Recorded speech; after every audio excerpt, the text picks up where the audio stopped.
अस्सलाम वालेकुम स्टूडेंट्स, उम्मीद है आप खैर खैरियत से होंगे। बच्चों बिस्मिल्लाह पढ़ लें, दुरूद शरीफ पढ़ लें, फिर हम आगाज़ करते हैं। बिस्मिल्लाहिर्रहमानिर्रहीम। अल्लाहुम्मा सल्ली अला मुहम्मदिन व अला आलि मुहम्मदिन कमा सल्लैता अला इब्राहीम व अला आलि इब्राहीम इन्नका हमीदुम मजीद। अल्लाहुम्मा बारिक अला मुहम्मदिन व अला आलि मुहम्मदिन कमा बारकता अला इब्राहीम व अला आलि इब्राहीम इन्नका हमीदुम मजीद। रब्बि इश्रह ली सदरी व यस्सिर ली अमरी वहलुल उक़दतम मिन लिसानी यफ़क़हू क़ौली। रब्बि ज़िदनी इल्मा रब्बि यस्सिर वला तुअस्सिर व तम्मिम बिल खैर। जी बच्चों, स्टेटमेंट ऑफ कैश फ्लो, इससे आगाज़ करते हैं हम। थोड़ा सा बैकग्राउंड रिगार्डिंग योर कोर्स। आपका जो कोर्स है वो है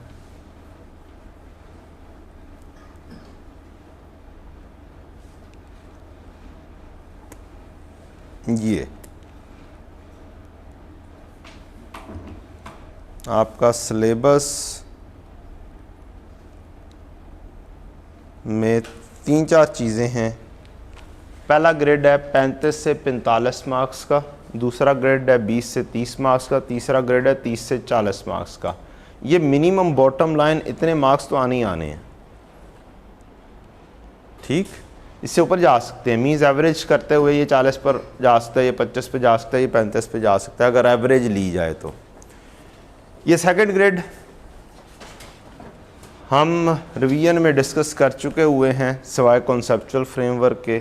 हमने इंटरप्रिटेशन भी डिस्कस कर ली, अर्निंग पर शेयर भी डिस्कस कर ली। इसके अंदर टोटल 3 टॉपिक्स हैं।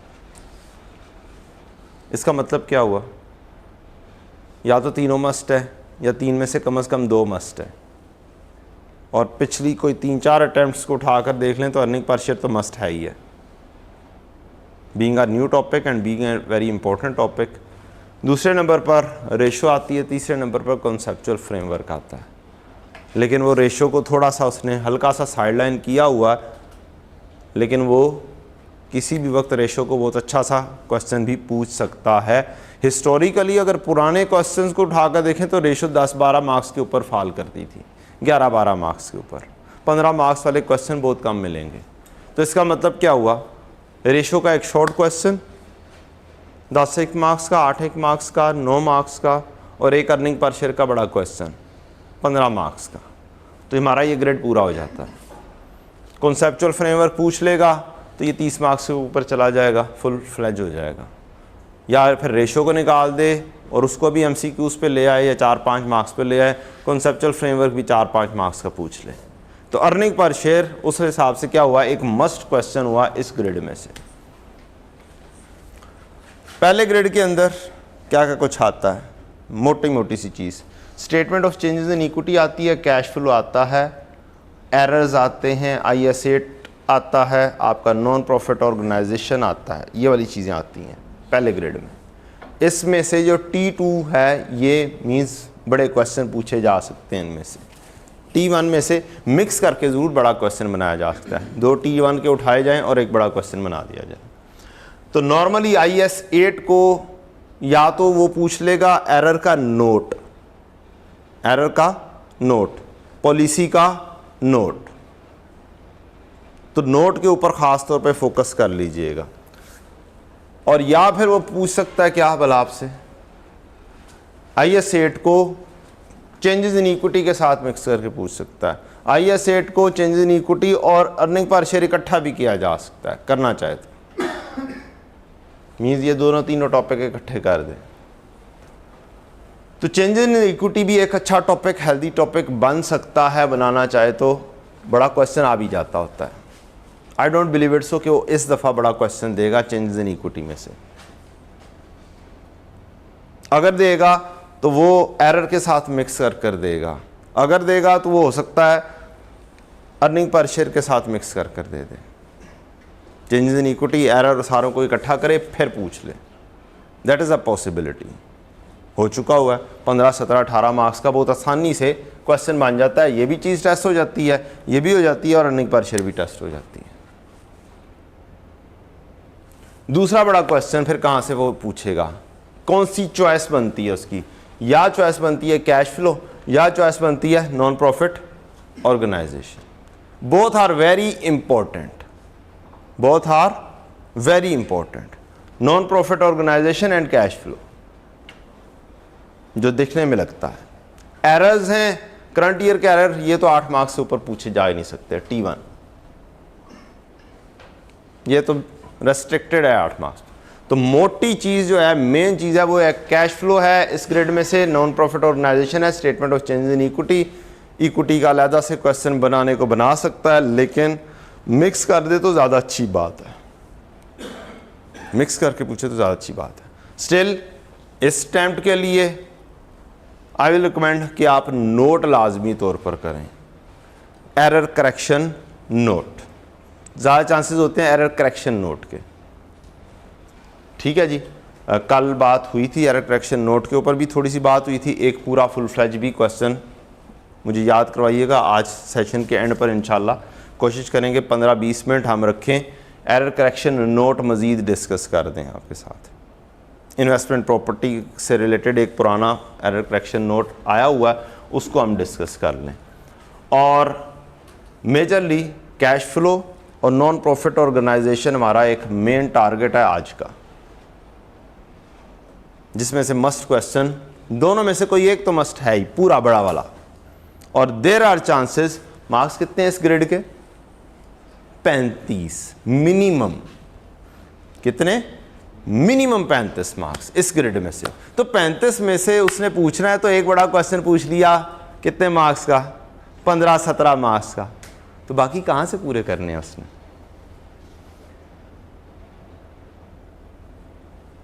कहां से पूरे करेगा? क्योंकि कितने छोटे हैं बेचारे, हैं ही कितने छोटे, 3 बड़े हैं 2 छोटे हैं,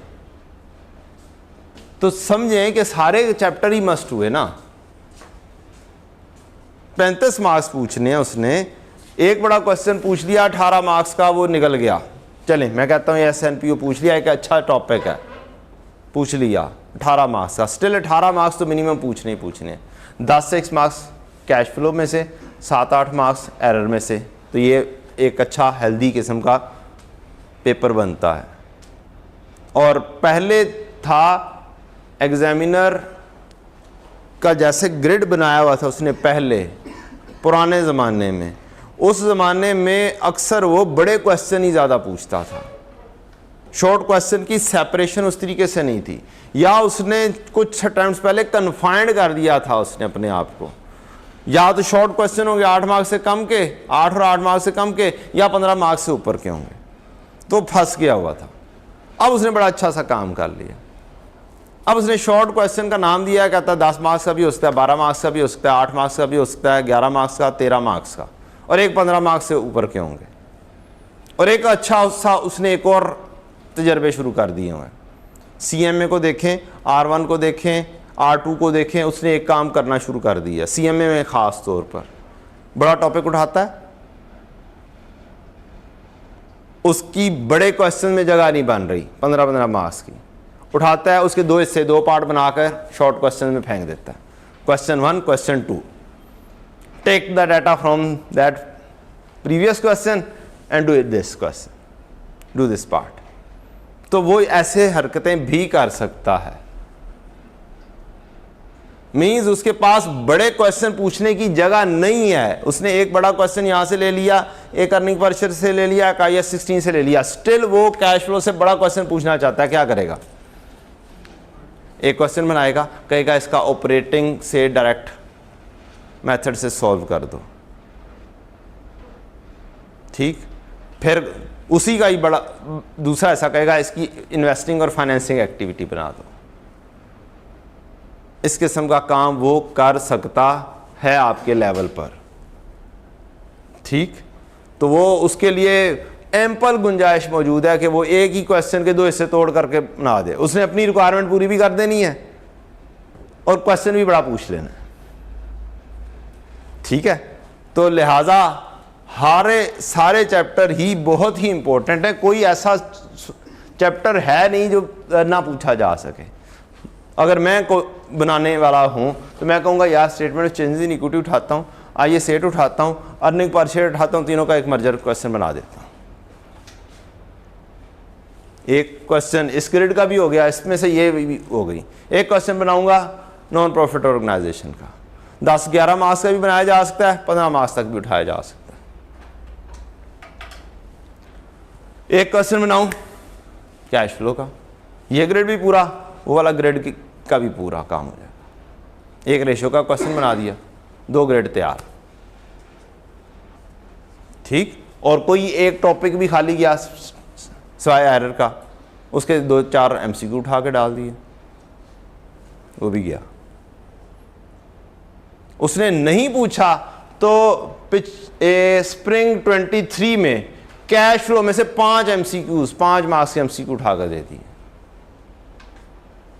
कहीं और नहीं फिट हो रहा उससे, तो उसने कहा अच्छा जाने तो नहीं देना इसको, 5 मार्क्स के MCQ उठा के कैश फ्लो में से उठाकर दे दिए, जिसमें से हिस्टोरिकली उस तरीके से मिलते नहीं थे, पेपर्स के अंदर टेस्टेड हुए हुए।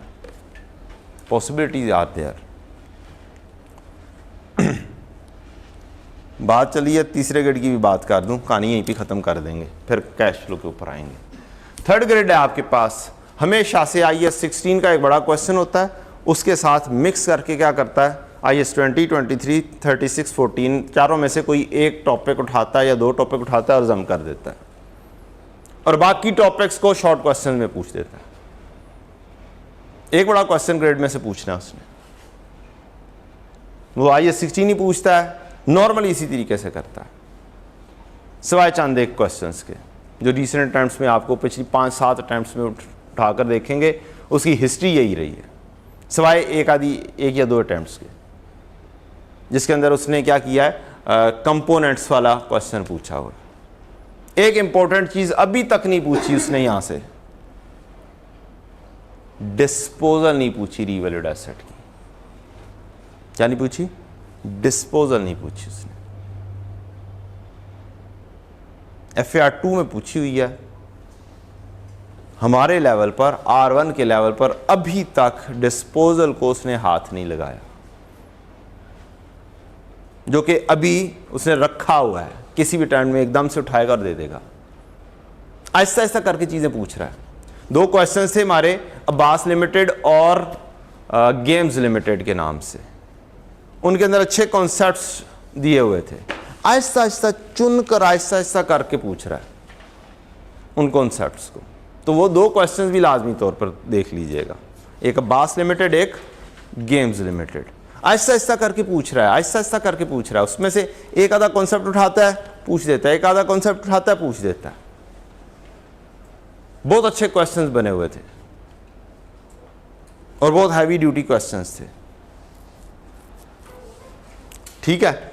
तो वो 2 क्वेश्चंस लाजमी तौर पर देख लीजिएगा, और बाकी तो करने ही करने। ये चैप्टर्स तो ऐसे है ही नहीं कि वो कभी भी किसी अटेम्प्ट में इसमें कम के ऊपर गया हो, उसके पास इतनी वैरायटी है, कभी किसी को मिक्स कर देगा, कभी किसी को मिक्स कर देगा। सबसे ज़्यादा फेवरेट मिक्स करने के लिए उसके पास है IAS 23, सबसे ज़्यादा वो मिक्स करता है IAS 23 को। IAS 23 का एक क्वेश्चन उसने पूछा हिस्ट्री के अंदर पीछे कोई 5, 7, 8 अटेम्प्ट्स में, जिसमें उसने सेपरेटली पूछा है।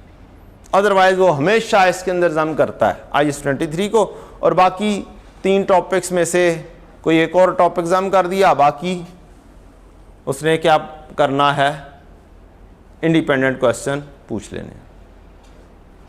अगला उसका फेवरेट एरिया IAS 20। IAS 20 में से उसने अक्सर औकात एक्सप्लेनेशन का क्वेश्चन पूछना है, थ्योरेटिकली ज्यादातर 36 और 40 वो किसी तरह से जम करके या कोई इंडिपेंडेंट क्वेश्चन बनाकर दे देगा। एक टाइम में IAS 40 बहुत अच्छा सा पूछा उसने जम करके, हालांकि IAS 40 एक अच्छा सा ऐसा टॉपिक बन चुका हुआ है कि इसका पूरा एक इंडिपेंडेंट क्वेश्चन भी बनाया जा सकता है, एक बड़ा इंडिपेंडेंट क्वेश्चन T2 15 मार्क्स से अबव का क्वेश्चन पूछना चाहे तो। जिस दिन खपत हुआ उसे दिमाग ख़राब हुआ उसका और उसने उठाना है, उसने कहना है IAS 16 बहुत पूछ लिया, इसे ज़रा एक दफ़ा क्या करते हैं शॉर्ट क्वेश्चन पे रखते हैं, और इस दफ़ा ज़रा जेंगो मैंगो किस्म का IAS 40 पूछते हैं, ठीक, लेकिन करेगा नहीं। उसने बहुत अच्छा सा रिसेंट अटेम्प्ट्स के अंदर एक अच्छा क्वेश्चन बनाया जिसमें IS 40 का नोट भी दे दिया, IS 16 का नोट भी दे दिया। मार्क्स वही 18-20, जिसमें से IS 40 के मार्क्स कितने होंगे, 8-9 मार्क्स, और 8-9 मार्क्स होंगे IS 16 के। बड़ा अच्छा सा क्वेश्चन मिक्स करके दिया उसने। तो that is a very good thing. ये हमारी डिस्कशन हो गई। ये एरिया खाली जाने वाला तो है ही नहीं, कोई एक टॉपिक भी ऐसा नहीं है जो उसने खाली छोड़ना हो इस एरिया में से, चॉइस ही कोई नहीं उसके पास।